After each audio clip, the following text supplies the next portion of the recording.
हे अर्जुन, शास्त्रों में कई प्रकार के यज्ञों का वर्णन है, जिनके द्वारा प्राणी देवताओं की आराधना करके उनको प्रसन्न करते हैं।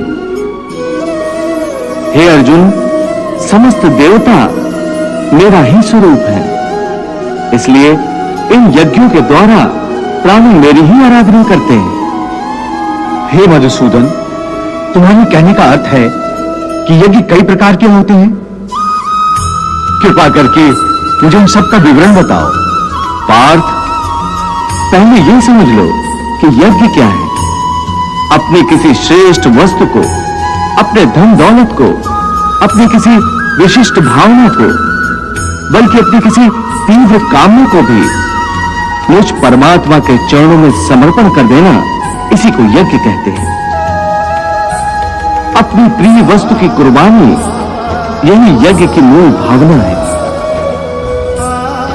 इसीलिए शास्त्र कहते हैं कि यज्ञ में आहुतियां देने के पश्चात जो अन्न बच जाता है, उसे खाने वाला मनुष्य सब पापों से मुक्त हो जाता है।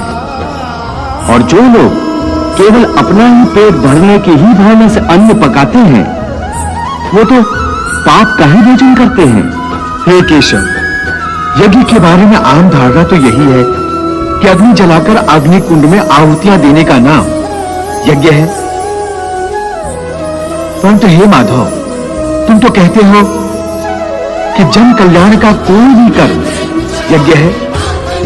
अपनी किसी प्रिय वस्तु का बलिदान अथवा त्याग भी यज्ञ है। इसका अर्थ क्या है?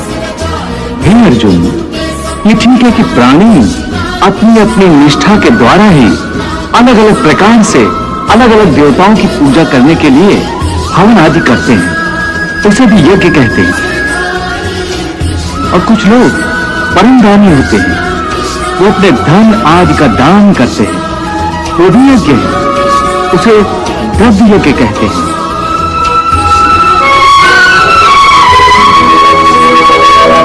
कई योगी निस्वार्थ भाव से विद्या दान करते हैं, उसे ज्ञान यज्ञ कहा जाता है।